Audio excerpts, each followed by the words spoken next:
pengelasan itu berlangsung, itu bisa menimbulkan ya penyatuan dari komponen-komponen atau logam-logam yang akan dirakit begitu ya. Nah, proses perakitan ini umumnya tanpa menggunakan komponen yang lain, artinya adalah kalau kita bicara paku, skrup, mur, baut begitu ya, itu kan ada komponen lainnya. Jadi artinya kalau kita melakukan pengelasan, biasanya hanya komponen yang akan dirakit saja yang kemudian akan kita sambungkan atau kita gabungkan ya. Nah, proses pengelasan itu sendiri itu sebenarnya sangat banyak sekali jenisnya ya. Kurang lebih ada 40 dan sehingga itu nanti kita bahas di mata kuliah proses manufaktur ya. Jadi di sini kita tidak membahas mengenai proses pengelasannya, tidak didetailkan, tapi teman-teman harus tahu bagaimana sih kalau kita bicara proses pengelasan sebenarnya apa parameter-parameter yang penting sehingga kemudian parameter tersebutlah yang kemudian harus muncul di gambar teknik ya. Oke. Nah, kalau kita bicara mengenai proses pengelasan, maka saya ingin menggambarkan salah satu proses pengelasan yang banyak kita lihat gitu ya secara umum. Gas and arc welding atau arc welding gitu ya, atau sering disebut dengan oxy-acetylene welding ya, atau kalau di bahasa Indonesianya adalah las karbit, pas teman-teman sudah tahu ya. Jadi kalau misalnya kita di rumah ada pagar yang biasanya kan pagar terbuat dari logam ya. Nah, biasanya kalau pagarnya mau membuat pagar yang baru ataupun memperbaiki pagar yang lama ya biasanya yang dipanggil adalah tukang las ya. Nah, tukang las tersebut biasanya dia menggunakan las karbit ya. Kemudian juga ada yang disebut dengan arc welding dan sebagainya. Jadi intinya semuanya kalau kita bicara mengenai pengelasan, nah ini ya gambaran daripada proses pengelasan ya. Jadi mungkin yang terlihat dengan lebih jelas itu ada di sebelah kanan sebentar ya. Nah, jadi ini ada dua sisi ya. Ada sisi kanan dan sisi kiri gitu ya. Nah, kedua anotet aja ya biar kelihatan jelas ya. Jadi ini ada satu ya, kemudian yang nomor 2 ya. Jadi ada 2 keping logam gitu ya. Papan ya berbentuk plat begitu ya, plat tebal. Kemudian kita akan las, yang dimana yang dilas yang sebelah sininya ya, bagian tengah-tengahnya ya. Jadi kalau teman-teman lihat nih sebelah sini yang akan dilas ya, bagian tengah-tengahnya agar dia bergabung menjadi satu begitu ya.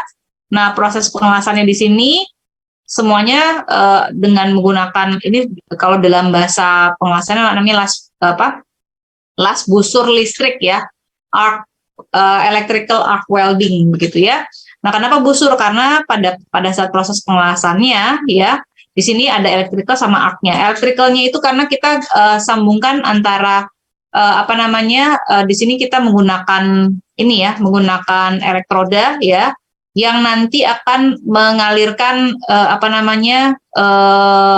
elektroda yang dipergunakan untuk ya, tungsten elektrod ya, yang dipergunakan untuk menaikkan suhu daripada logamnya ya, menaikkan suhunya hingga pada, kalau teman-teman lihat di sini seperti terjadi busur api ya, makanya di sini ada arc-nya. Jadi arc welding itu karena ada busur api. Kalau ada busur api berarti suhunya meningkat, panas begitu ya. Dan juga ada aliran gas ya, ada aliran gas yang bertujuan untuk melindungi bagian daripada benda kerja yaitu logam ya, yang biasanya kalau begitu suhunya meningkat sehingga bisa berpotensi terjadinya oksidasi. Makanya ada gas yang dipergunakan untuk melindungi bagian benda kerja yang tadi yang suhunya meningkat tadi. Dan kemudian di sini juga ada namanya filler rod. Jadi logam di sini ya, logam ini dia nanti akan ikut meleleh ya. Jadi filler rod ini yang nanti akan mengisi celah antara part 1 atau komponen 1 dengan komponen kedua ya. Jadi dia akan mengisi bagian tengah ya. Seperti itu. Sehingga kemudian kita bisa mendapatkan satu plat yang utuh. Nah, itu kurang lebih gambaran dari proses pengelasan ya. Nah, untuk proses pengelasan sendiri ingin langsung menunjuk ya, ini contoh-contohnya saya tidak akan detailkan ya. Nah, yang terpenting adalah kita bicara bagaimana proses pengelasan itu terjadi. Jadi di proses pengelasan yang menjadi penting untuk dibahas di gambar teknik adalah kita ingin tahu tipe sambungan, ya, tipe sambungannya. ya. Jadi di sini ada yang namanya T-join. Jadi sambungannya ya berbentuk seperti huruf T. 1, 2 gitu ya. Jadi sambungannya berbentuk seperti ini, ya.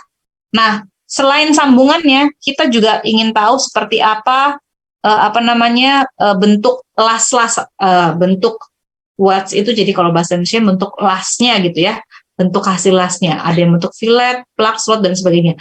Ini seperti apa nanti kita akan lihat bersama-sama ya. Tapi pertama kita bahas dulu tipe dari joinnya atau sambungannya ya. Jadi ada ST join. Aduh, maaf. Itunya ikut. Ada namanya butt join. Jadi dia di tengah-tengah sini ya. Namanya adalah butt join. Kemudian ini adalah bentuk daripada las-lasannya ya. Nanti kita lihat lebih lanjut. Kemudian ada corner join ya. Kemudian ada lap join seperti ini ya, atas bawah. Jadi sambungannya ada di sini. Ada edge join, jadi di sepanjang ini tuh ya bentuk daripada sambungannya di situ. Nah, sekarang setelah kita tahu bentuk daripada sambungannya, nah ini kan ada bentuk lasnya gitu ya, bentuk lasnya ada plug, slot. Ini apa sih gitu ya? Nah, kita lihat ya di sini. Saya skip dulu yang ini ya. Nah, ini nih. Ya. Nah, kalau di gambaran ini ya, kan teman-teman tahu ya, kalau ini sambungannya kan sambungannya T-join ya, nama sambungannya ya T-join. Tapi jenis lasnya namanya adalah fillet ya. Jadi dia bentuknya seperti ini, berbentuk semacam kalau dipotong seperti segitiga gitu ya. Seperti ini. Ini namanya adalah fillet ya. Dan dia itu di las-lasannya itu di sepanjang permukaan daripada T-join, baik yang sebelah kanan maupun yang sebelah kiri ya. Kemudian ini ada bermacam-macam, kita nggak bahas ke sana ya. Ini namanya groove weld ya. Ini las-lasannya namanya groove welds ya. Nah, ini biasanya cocok untuk yang sambungannya butt join ya. How can I do my bread?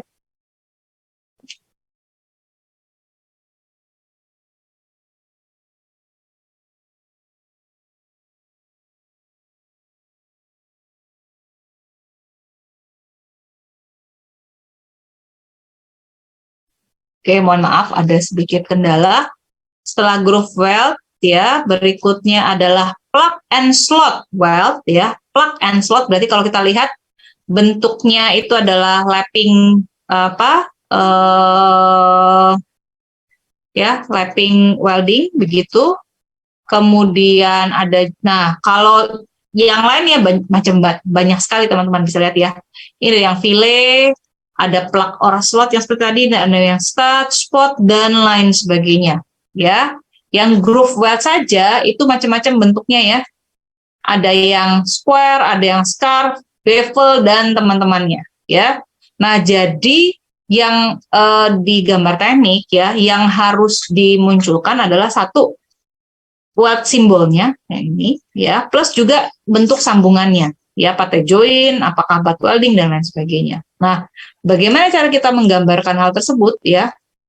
Termasuk ini ada simbol tambahan ya. Jadi saking banyaknya simbol ya, ada yang kontur ini adalah hasil lasnya itu apakah harusnya datar, apakah boleh cembung, ataukah justru harus cekung, dan seterusnya ya. Oke, nah jadi kalau melihat simbol welding, nah ini seperti ini teman-teman. Ini pasti bingung, ini yang mana yang simbolnya? Karena keterangannya kok panjang banget ya. Saya berikan garis ya. Jadi simbol weldingnya itu adalah yang ini nih. Ya, yang garis merah, terus ada kayak ekornya di sini ya. Terus ada tanda panah seperti biasa, tanda panah yang menuju kepada daerah yang akan kita berikan simbol ya. Gitu. Oke, nah kita lihat ini kan banyak sekali ya, ada yang harus menunjukkan weld all around symbol, field weld symbol, length of weld, dan lain sebagainya ya. Kita langsung skip, kita lihat di sini ini yang fillet, square, ini juga jenis weldingnya ya. Nanti teman-teman bisa lihat sendiri atau baca sendiri. Yang terpenting adalah justru gimana kita mengaplikasikan ya dari sekian banyak jenis-jenis welding ini ya. nah jadi, nah ini deh langsung saya skip ke sini ya. Nah, jadi di sini saya punya apa namanya proses pengelasan ya. Jadi ada proses pengelasan ini dilakukan pada apa namanya 1, 2, 3 gitu ya, 3 komponen, dan yang dilas itu ada 4 ya, 1, 2, 3, 4. Jadi sebenarnya nanti akan ada 4 proses pengelasan ya. Jadi kalau kita lihat proses pengelasannya ini mirip-mirip seperti T-join ya, tapi ini sebenarnya ada 2 T ya, satu T yang ini dengan yang ini, kemudian yang ini dengan yang ini ya. Dan kalau kita lihat dari apa namanya bentuk lasnya ya, bentuk lasnya itu kan kalau ini bisa kita, oh ini kayaknya file gitu ya. Dari mana sih ya? Kalau kita balik lagi ke gambar yang tadi ya, agar lebih jelas ya.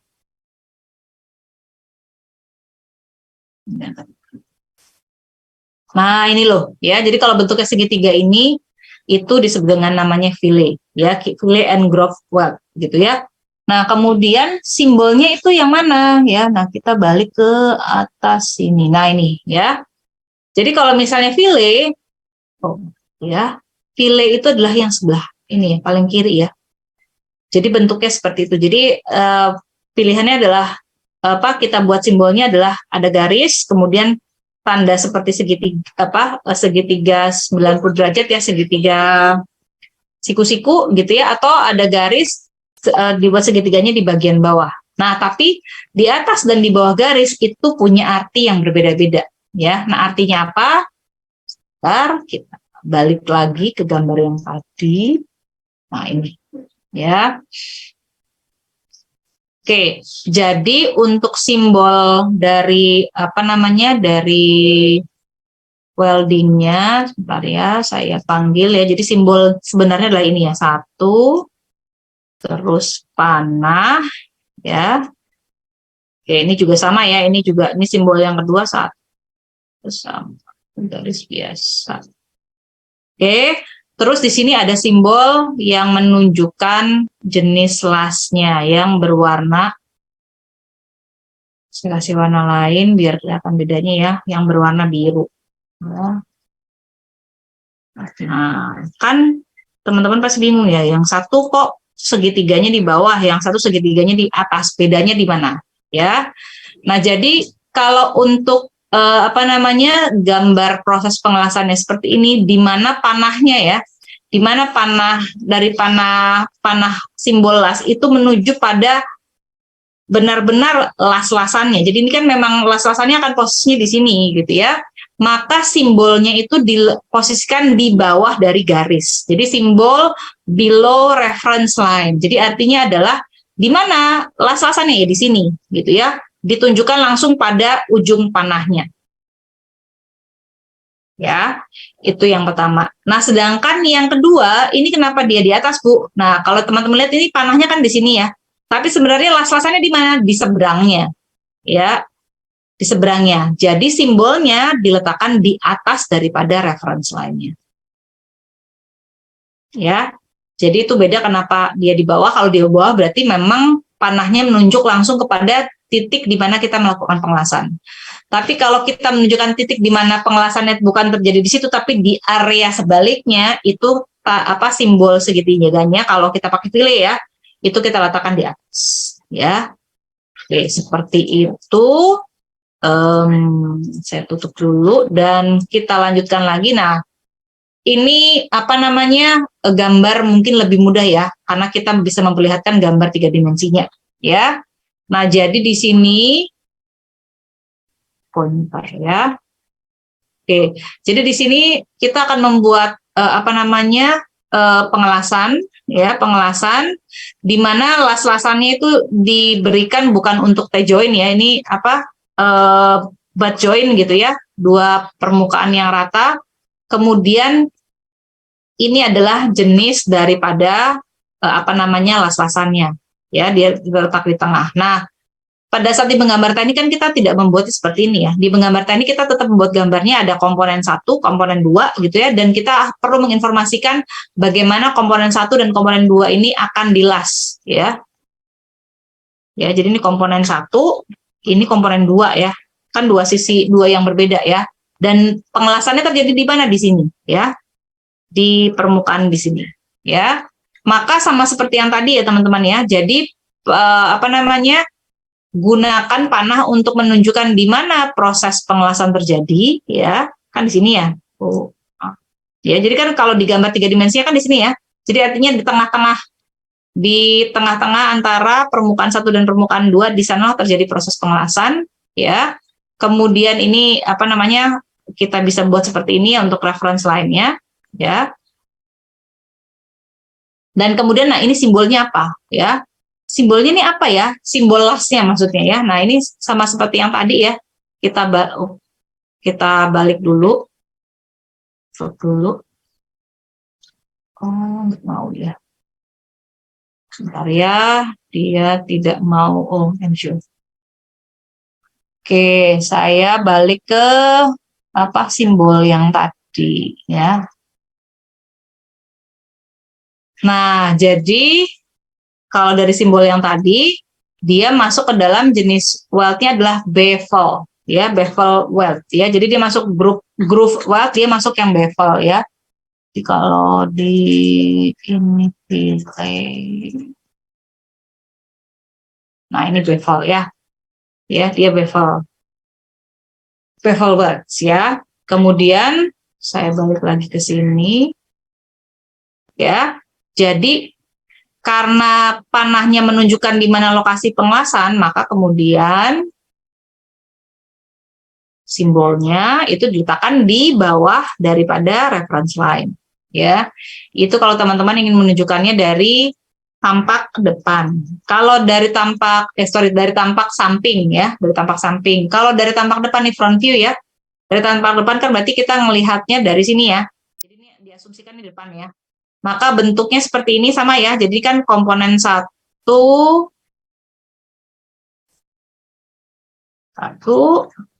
komponen 2 ya, part 2, kemudian di tengah-tengah itu adalah apa namanya? Lasnya ya. Oke, kemudian sama karena mengelasnya itu di sana ya, di titik itu atau di daerah itu panahnya menuju ke apa namanya permukaan las-las itu. Kemudian ini untuk memberikan ya, jadi biar nggak nempel di sana ya. Ini garis reference lainnya, kemudian sama simbol bevelnya. Nah, kalau teman-teman membuat gambar teknik, nggak perlu dibuat dua-duanya, di end view sama front view, pilih salah satu aja. Ya, jadi nggak perlu dua-duanya, cukup satu saja yang menunjukkan kepada yang membaca nanti gambarnya. Oh, di sana kita akan merakit komponen 1 dan komponen 2 dengan cara pengelasan. Jadi kalau sudah keluar gambar seperti ini, ya semua orang tahu kalau itu dilakukan penggabungan ya, penggabungan dengan cara apa namanya pengelasan ya, sehingga kita bisa kemudian apa namanya kalau dilihat dari simbol yang sebentar lebih lengkapnya.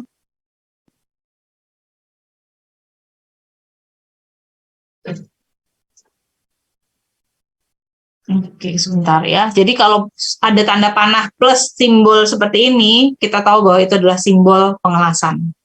Ya. Nah, itu untuk pengelasan.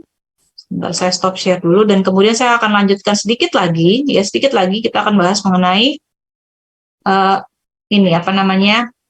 Mechanical fastener ya, yang juga penting untuk digambar teknik ya. Kalau teman-teman mungkin sebagian besar bisa jadi menggunakan ini kan ya.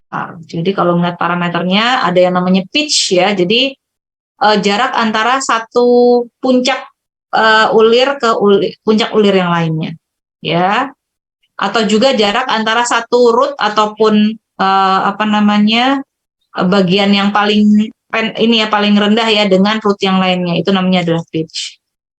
Kemudian maaf saya ke ini apa terlalu cepat ya. Nah, jadi ada kalau di ulir itu juga ada selain pitch ya, ada ini minor diameter paling kecil, ada major diameter terbesar ya. Jadi kalau yang minor itu berarti yang dari sisi ini ya, dari rootnya ya, dari sini ke sini itu adalah minor diameter, sedangkan kalau untuk yang major itu berarti yang sisi yang tertingginya ya. Ini adalah major, dari biru ke biru lagi, itu adalah major ya.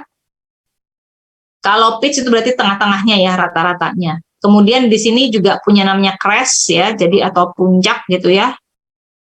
Jadi ini namanya puncak ya. Jadi jarak antara dua buah puncak itu disebut dengan pitch ya, atau jarak antara dua buah root ya, itu disebut juga dengan pitch ya. Kemudian ulir itu pasti punya apa namanya sudut ya, dan juga pasti ada sumbu ini ya, sumbu simetrinya ya. Oke, dia punya sumbu simetri. Oke, jadi itu parameternya apa dari ulir ya. Dan sekarang parameter itu yang kemudian nanti akan perlu kita munculkan di apa namanya gambar ulir gitu ya. Kemudian satu lagi yang juga perlu diketahui adalah bahwa ulir itu ternyata ada ulir yang dikencangannya dengan cara turn clockwise, jadi searah jarum jam, atau yang berlawanan arah, jadi right hand thread sama left hand thread. Jadi right hand itu berarti berputarnya searah jarum jam, sedangkan kalau yang left hand itu berarti berlawanan arah jarum jam ya. Dan itu akan dimunculkan di simbolnya ya. Jadi kalau right hand berarti simbolnya nggak perlu disimbolkan ya. Biasanya kalau yang perlu itu adalah kalau yang left hand ya, karena itu yang paling jarang, simbolnya adalah LH. Kemudian ulir itu juga ada yang namanya single dan multiple thread. Jadi ini single, double, dan triple ya. Jadi apa namanya itu terkait dengan bagaimana kita kalau misalnya kita punya single thread berarti namanya lead-nya ya, ini atau pitch-nya itu sama dengan ukuran lead-nya atau lead-nya ya. Sedangkan kalau double ini seperti ini nih ya. Jadi satu lead itu ada 2 pitch. Kalau triple berarti satu lead ada 3 buah 3 times the pitch ya. Oke, nah ulir ya itu juga beraneka ragam bentuknya ya. Jadi kalau kita tadi pikir skrup itu banyak banget ya bentuknya, ulirnya sendiri pun beraneka ragam. Ada yang bentuk V, ada yang namanya American National, ada yang Unified gitu ya. Terus ada yang seperti ini metric, ada yang square, acme, dan lain sebagainya ya. Jadi artinya kalau kita bicara mengenai ulir, maaf ya, itu bentuknya beraneka ragam beserta parameter-parameter yang terkait ya. Jadi dia ada jarak pitch-nya, kemudian ada kalau misalnya ada dia bentuknya tidak runcing ya, berarti kan ada diameternya atau jari-jarinya dan sebagainya ya. Nah, kalau teman-teman melihat ini bola lampu ya. Nah, itu adalah salah satu contoh produk yang memiliki jenis ulir yang disebut dengan knuckle ya. Jadi mungkin kalau bertanya-tanya, emangnya ada ulir yang bentuknya nggak ini, yaitu salah satunya adalah di di bola lampu ataupun di ini tutupnya toples ya. Tutupnya toples itu biasanya dia menggunakan jenis ulir yang bentuknya adalah knuckle. Nanti kita bahas lebih detail di itu ya, di mata kuliah proses manufaktur ya. Nah, untuk menggambar ulir kan artinya kalau kita bicara mengenai menggambar teknik itu kan berarti kan harus digambar begitu ya. Nah, bagaimana cara menggambarnya ya? Sebenarnya ada 3 cara, ada yang namanya skematik, simplify, sama detail ya. Jadi saya tunjukkan dulu. Kalau detail artinya benar-benar kita gambar seperti ulir apa adanya. Jadi ini nih seperti ini ya. Jadi ulirnya bentuknya seperti apa? Misalnya ada yang knuckle, ada yang V dan lain sebagainya, itu digambar apa adanya ya, termasuk sudut-sudutnya sama jumlahnya ini harus sama persis. Yang kedua adalah ini balik lagi, ini masih yang detail ya. Jadi itu seperti itu ya, jadi benar-benar digambar apa adanya bentuk ulirnya ya. Oke, yang kedua adalah skematik ya, jadi dia hanya menunjukkan menunjukkan ulir dengan simbol ya, jadi nggak benar-benar menggambar. Jadi seperti ini ya simbolnya. Ini kan sebenarnya kalau tadi kan benar-benar digambar ulirnya ya, seperti ini. Ini nih gambar yang detail ya. Kalau yang dengan skematik itu dibuatnya sebagai simbol. Ya, jadi kita tahu oh ini simbol bahwa di situ ada ulir. Dan yang terakhir ya, dan ini bentuk skematik juga ya. Jadi kan bentuknya simbol, jadi pasti ada nama ulirnya apa. Simplified ya, sesuai dengan namanya yang paling sederhana nih ya. Jadi nggak perlu ulirnya pun nggak perlu digambar. Pokoknya dibuat bentuknya seperti ini ya. Jadi bagaimana Bu saya tahu Bu kalau itu ada ulir ya ini ya. Jadi menggambarnya adalah dengan cara ya. Kalau ini adalah ulir luar ya. Kan masih ingat ya tadi ulir luar tuh ada diameter apa major, diameter minor ya. Ini diameter major. Kemudian kita gambar diameter minornya. Ya, seperti ini. Garis putus-putus ya, karena kan nggak kelihatan. Kemudian ini tampak tampak dari samping gitu ya. Kita buat diameter luar, diameter major dan diameter minor ya. Nah, kemudian selanjutnya adalah kalau bentuknya seperti ini kita sudah tahu bahwa dia artinya adalah ulir. Ya. Nah, jadi ini untuk menggambarkan ulir ulir luar. Kalau mau bikin potongan berarti bentuknya seperti ini, dan juga kalau ulir dalam, ya. Jadi kalau ulir dalam, harap diingat ya teman-teman ya, ulir dalam berarti yang garisnya tidak putus-putus atau garis lurus ya, itu adalah yang diameter yang luar ya. Sedangkan yang diameter dalamnya itu menjadi putus-putus. Karena kan kalau kita potong dia kan nggak kelihatan. Ya. Oke.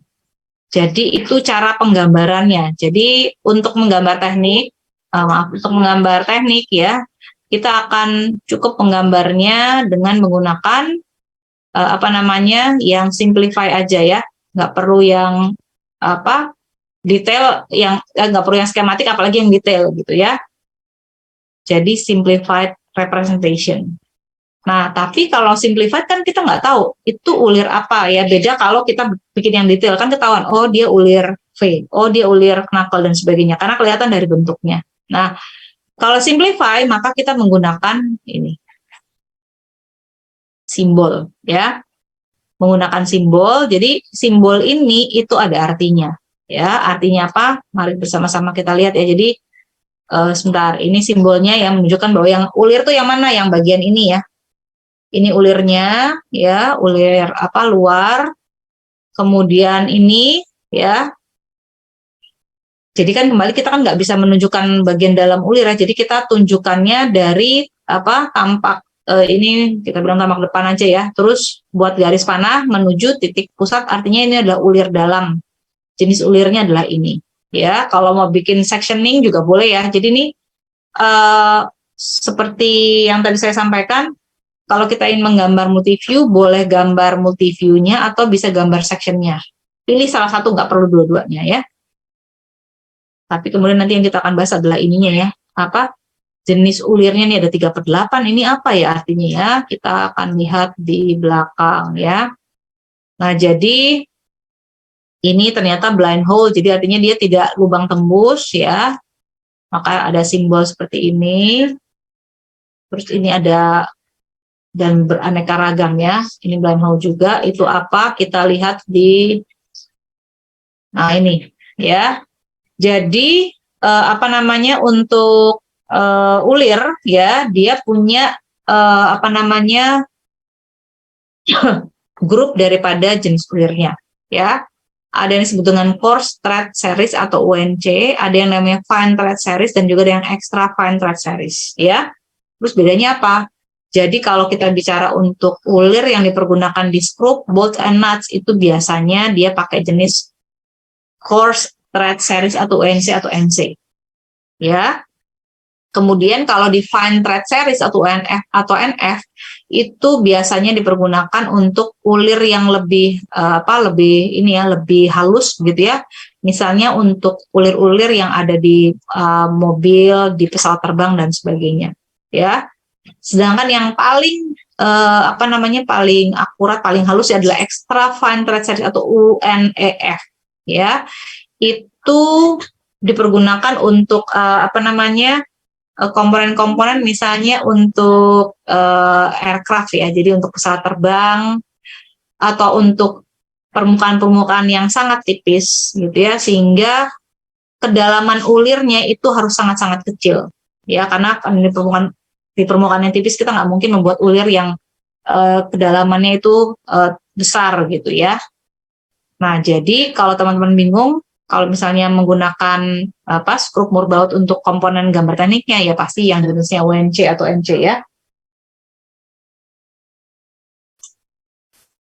Oke, kemudian di luar itu kita juga harus tahu classes of fit ya. Nah, ini sama kayak toleransi teman-teman ya. Jadi kelas pertama dia punya allowance yang besar atau loose ya. Kelas yang kedua dia harus standar, jadi general purpose gitu ya.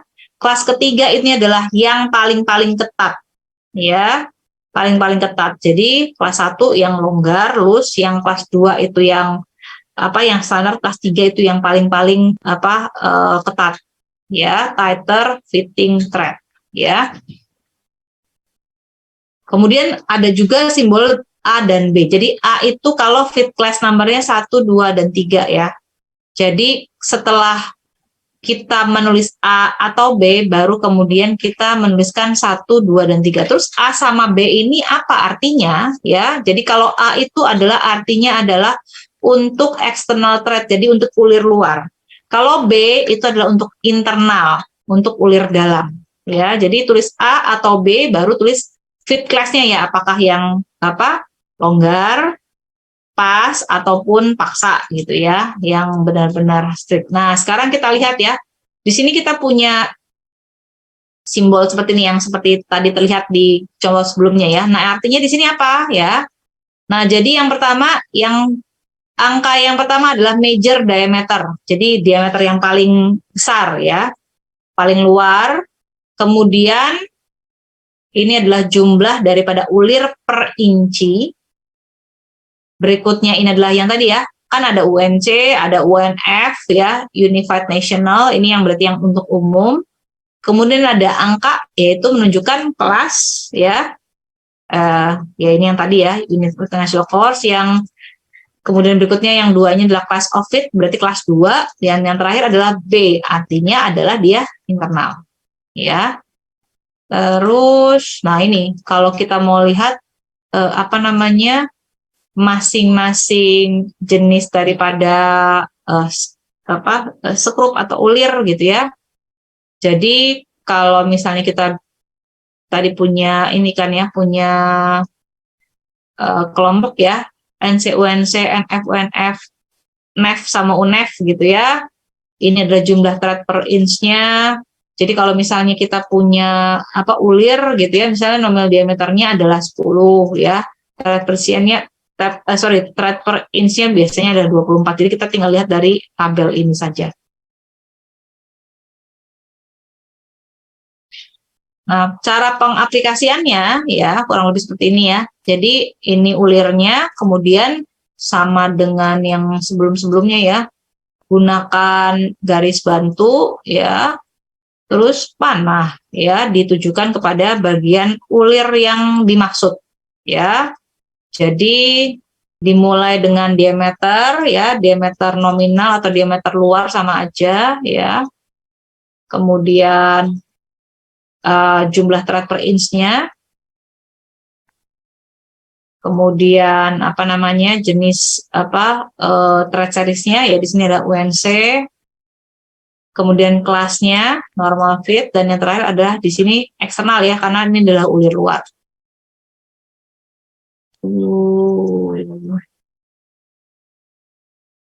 Jadi kalau misalnya kita tidak tunjukkan dia kalau kita tidak menunjukkan dia LH ya, left hand, masih ingat ya tadi kan ulir ada yang diputarnya searah jarum jam dan yang berlawanan arah. Yang berlawanan arah ya, counterclockwise, itu sering disebut dengan left hand ya. Jadi kalau dia tidak ada penjelasannya LH atau right hand gitu ya, atau LH itu kan left hand, atau RH right hand itu biasanya nggak ada simbolnya.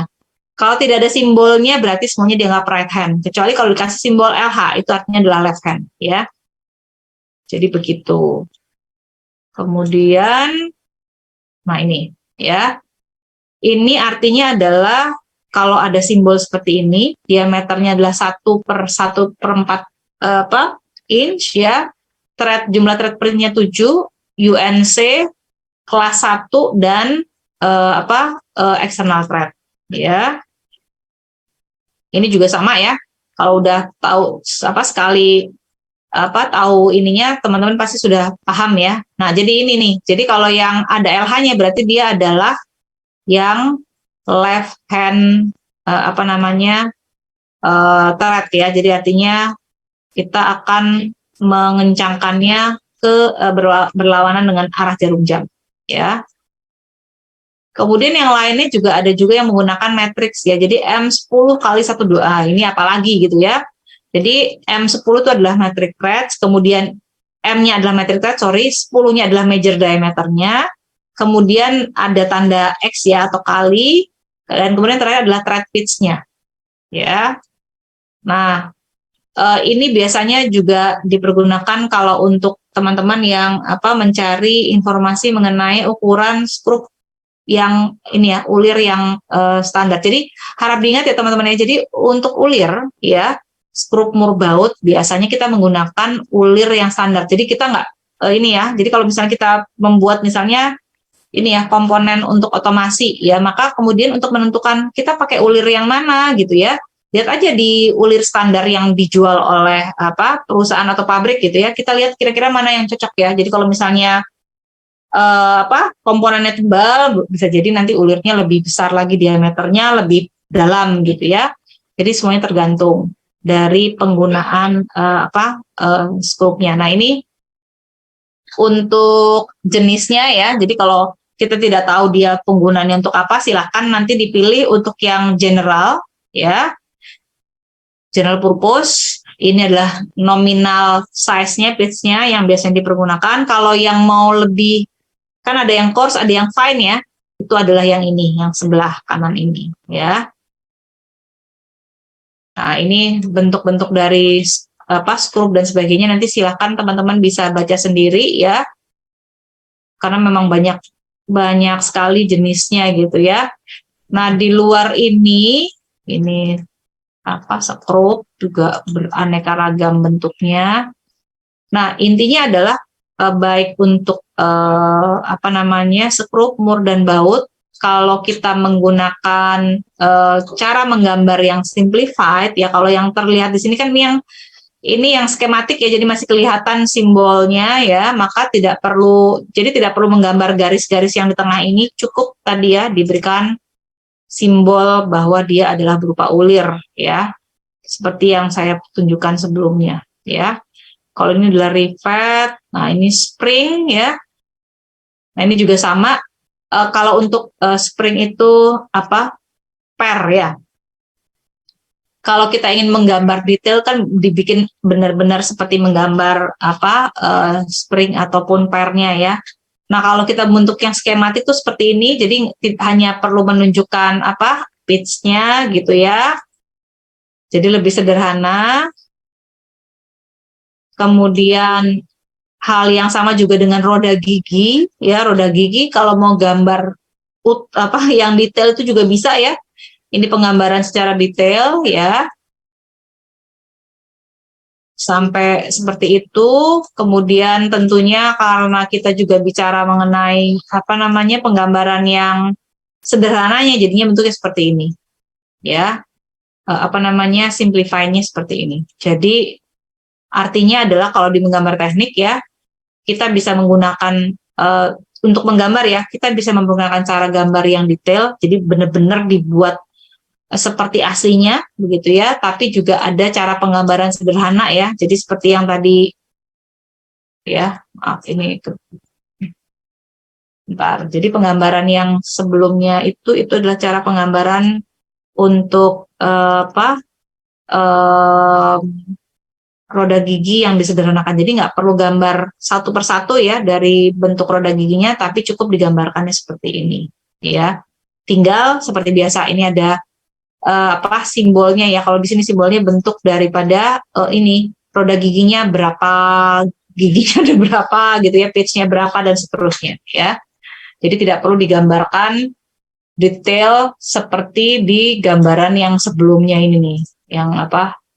Yang tadi saya dimunculkan di awal ya. Itu benar-benar digambar exactly the same with the object. Oke, jadi itu teman-teman ya.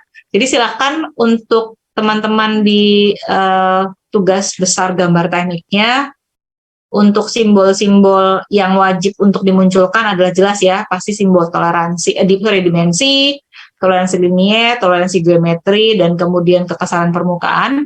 Untuk welding itu tergantung, karena saya yakin tidak semua tidak semua komponen itu memerlukan proses welding begitu ya, tapi kalau perlu proses welding berarti harus dimunculkan sebagai simbol.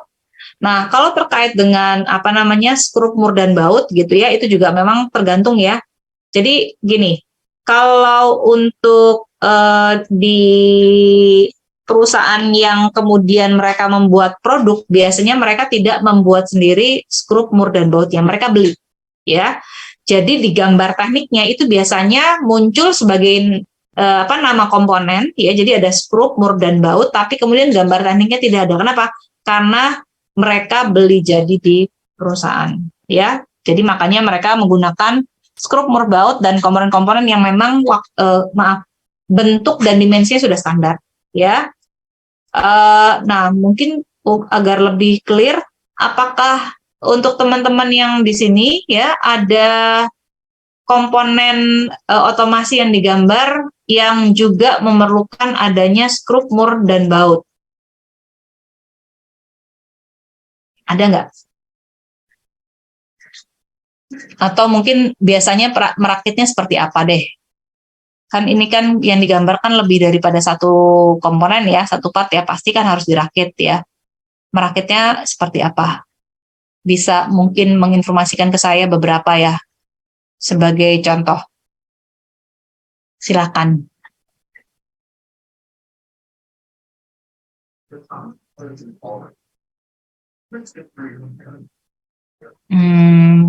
Ini saya tanya aja ya. Irfan Kilalar, silakan bisa menyalakan video dan menyalakan ininya, mic-nya. Halo Irfan.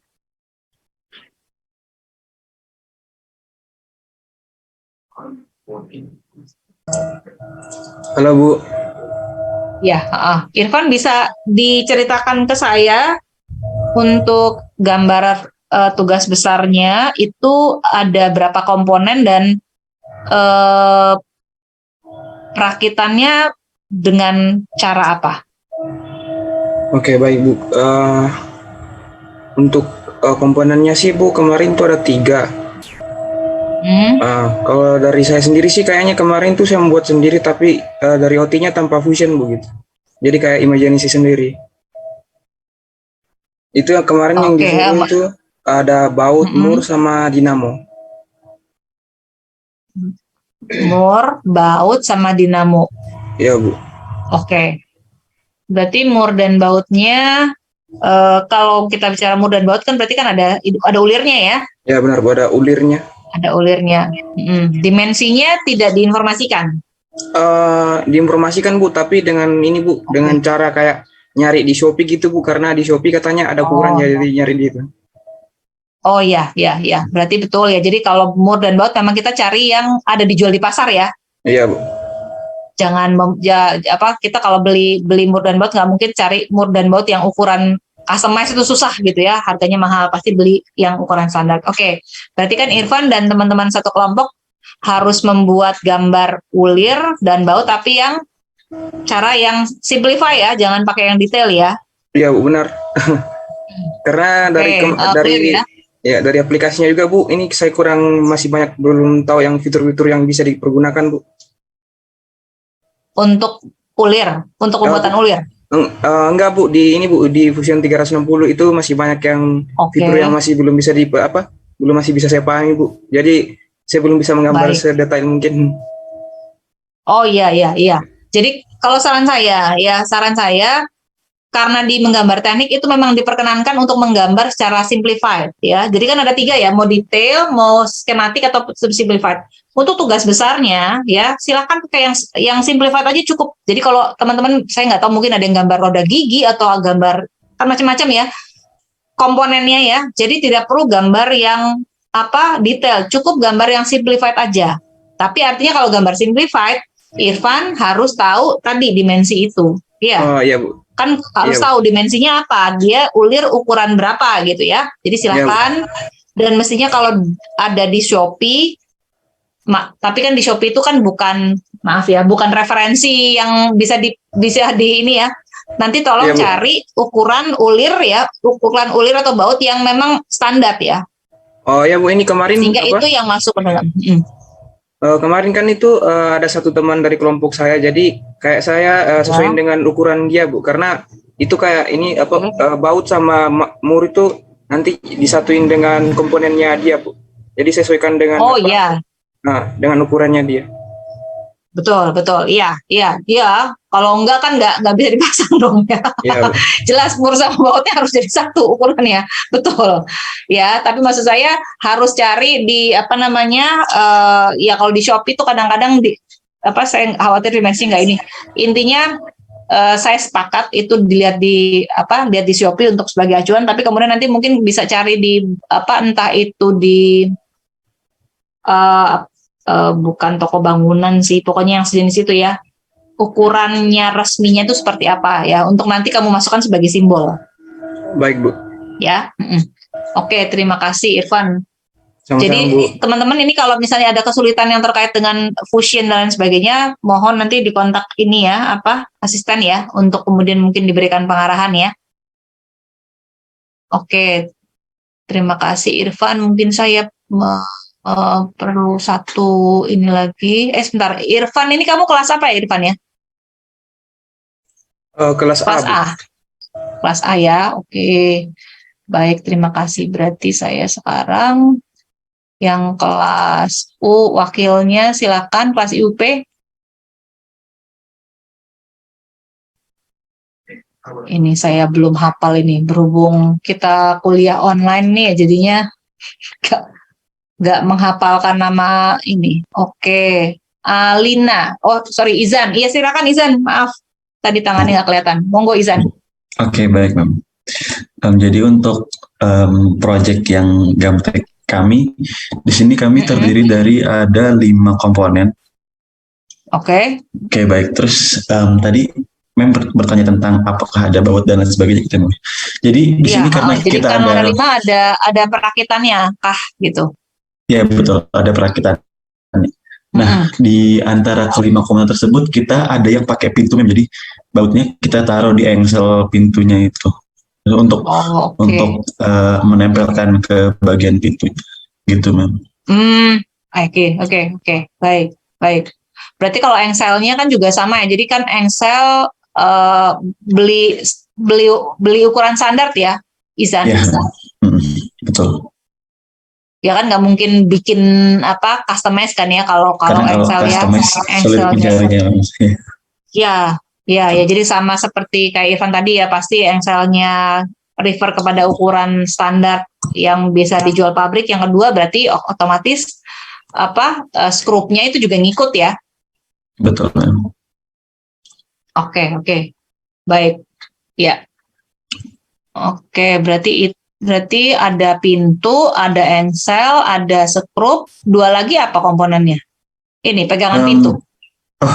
Iya Mem, maksudnya tuh dari itu tuh 5 komponen besar. Nah, ada di dalam komponen kecilnya tuh ada yang menggunakan pintu gitu Mem.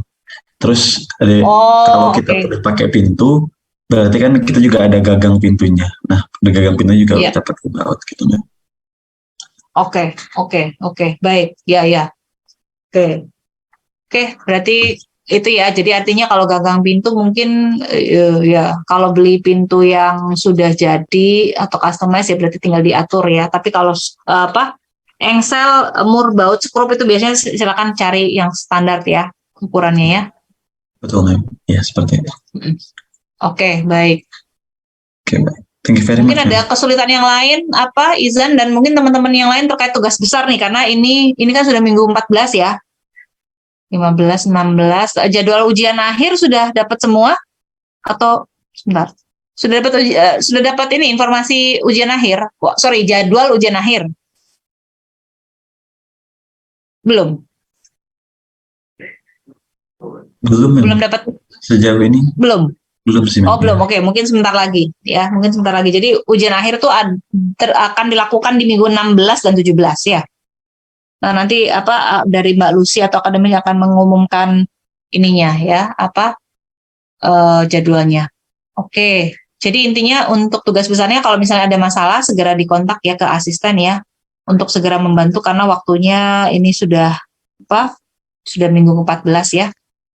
Oke, kalau misalnya tidak ada pertanyaan lain, jadi itu materi yang bisa saya sampaikan hari ini. Oh, sebentar, presensinya ya.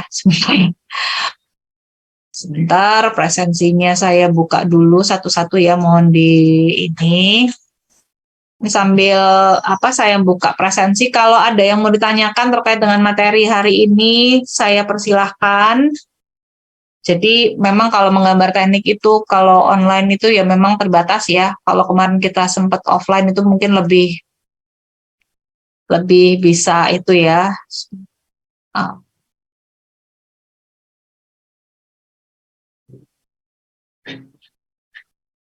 Oke, sebentar saya add dulu di sini.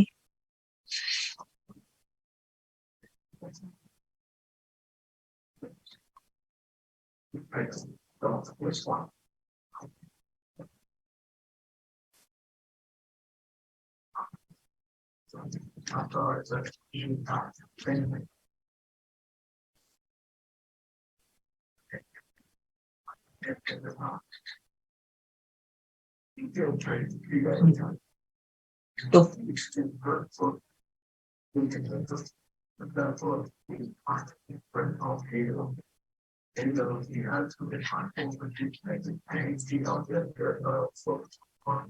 Oke, ini saya share dulu untuk yang kelas A ya. Di sini kelas IUP.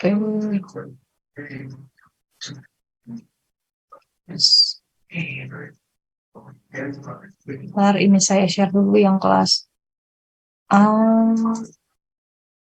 Monggo. Ya, Yasmin. Silahkan Yasmin. Ma'am, apa boleh nanti PPT-nya di-send di My ITS ya, Ma'am? Oh iya, setelah ini ya. Dua PPT semua PPT tadi nanti saya share ya. Baik, terima kasih, Ma'am. Ya, sama-sama.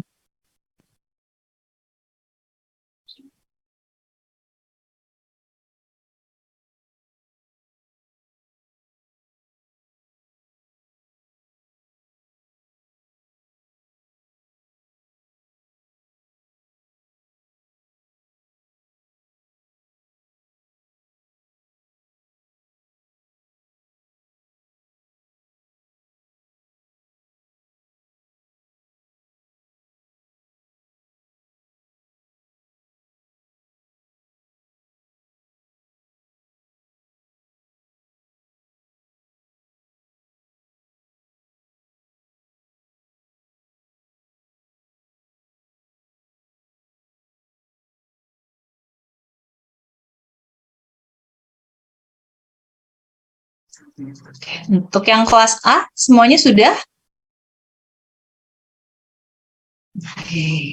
Ini ya, dicatat aja 592778 ya. Saya stop share dulu. Saya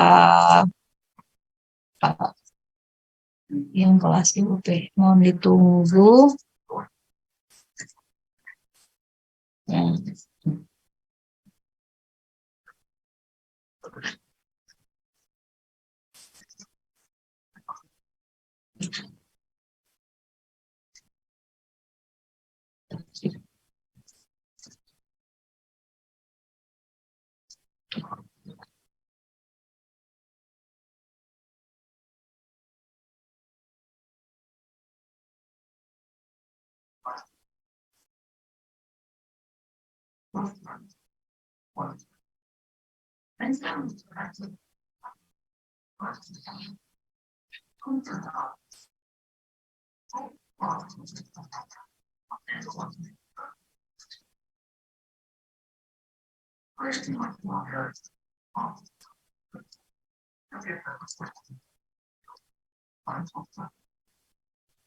Oke, silahkan untuk yang kelas IUP.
Oke, semuanya sudah yang kelas IUP untuk apa?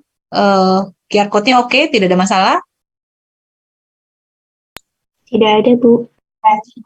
Oke, baik.